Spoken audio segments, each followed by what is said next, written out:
आइए श्री प्रेमानंद महाराज जी की कथा का अनुसरण करें। महाराज जी, भाग्य कैसे बनता है? भाग्य बनता है पूर्व कर्म से। हाँ, अब जैसे हमारे भाग्य की जो रचना हुई है वो हमारे पूर्व कर्म जो हुए हैं उन्हीं से हुई है। अब ये पूरा जीवन भाग्य के आधार पर है, सुख दुख का, लाभ और हानि का, सुख दुख लाभ हानि संपत्ति विपत्ति, ये भाग्य के आधार पर है। अब हम जो नवीन कर्म करेंगे ये अगला भाग्य बनेगा जाके। अब हम अच्छे कर्म करते हैं और हमें दुख मिल रहा है तो हमारे भाग्य में दुख लिखा है, लेकिन हम कर्म अच्छे कर रहे हैं तो अब हमारा अगला जो भाग्य बनेगा वो बहुत बढ़िया बनेगा। क्या भाग्य बदल सकते हैं इसी जन्म में? बहुत भजन। भाग्य अगर बदला ना जा सके तो भगवान की प्राप्ति भाग्य में नहीं लिखी है, वो भजन बल से ही होती है।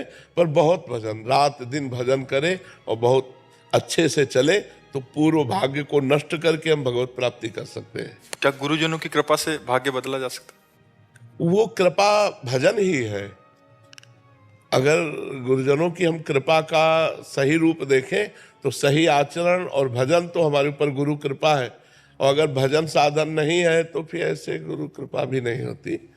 गुरु कृपा का मतलब है खूब परिश्रम करो, अच्छी साधना करो, खूब नाम जप करो और उसे मानो, अहंकार मत करो, उसे मानो कि गुरु की कृपा से, यही गुरु कृपा है।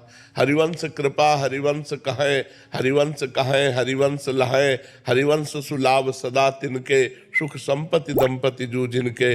आचार्य की कृपा, गुरु की कृपा से ही हमसे भजन होता है और भजन से ही भगवान की प्राप्ति होती है। भजन से ही भाग्य बदला जा सकता है। भावी मेट सकै त्रिपुरारी, एक रामचरितमानस में आता है कि भाग्य रेखा को मेट सकते हैं भगवान शंकर। यदि हम भजन करें तो भगवान शंकर हमारी रेखा को मेट सकते हैं जो गलत रेखाएं हैं। महाराज जी, आज यहाँ आके बताते हैं कि मांस मदिरा और अच्छे आचरण करने लग गए, नाम जप करने लग गए। महाराज जी, हमारे भाग्य में तो दुख था जो हम भोग ही रहे थे, संसार के भोगों को भोगते हुए। महाराज जी, ये कौन सी कृपा हुई, ये कौन सा भाग्य है कि एक लहर आई और हम संत संग का प्रभाव होता है ना, तो ये भगवान अहेतु की कृपा करते हैं। हाँ, अब मोहि भाव भरोस हनुमंता, बिनु हरि कृपा मिले नहीं संता। संत से जुड़ना मतलब भगवान की कृपा से जुड़ना। ये हमारे भाग्य में नहीं था, ये भाग्य में नहीं लिखा है। संत कृपा हम भगवान की कृपा के बाद होती है, और भगवान की कृपा का परिचय संत कृपा के बाद होता है। भगवान की कृपा हुई तो संत मिले, और संत मिले तब हमको पता चला कि हमारे ऊपर भगवान की कृपा है।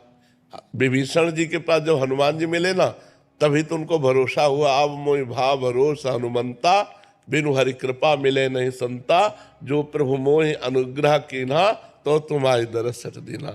आज संत दर्शन हुए तो पता चला हमारे ऊपर हरि की कृपा है। हरि की कृपा से संत दर्शन, और संत दर्शन संत कृपा से हरि की कृपा का अनुभव होता है।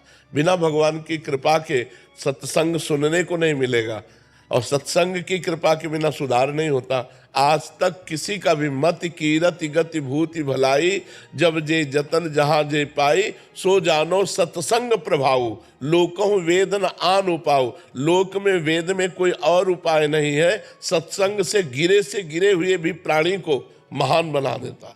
सत्संग गिरे हुए प्राणी को महान बना। जो हिंसा करते थे, चोरी करते थे, जो सतमार्ग से नहीं बिल्कुल चलते थे, वो भी जब संत समागम में आए तो महात्मा बन गए। ऐसे कितने चरित्र बने हुए।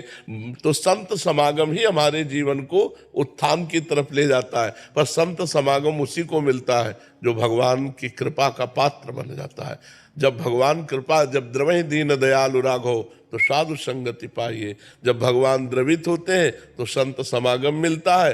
जब संत समागम मिलता है तो हम अपनी बुराइयों को त्याग कर अच्छाइयों को ग्रहण करके चलते हैं। जब अच्छाइयों पे चलते हैं तब लगता है हमारे ऊपर भगवान की बड़ी कृपा है। महाराज जी, ये तो नए भाग्य की रचना हो गई, ऐसा हाँ, लग रहा है। बिल्कुल बिल्कुल, हाँ बिल्कुल बिल्कुल।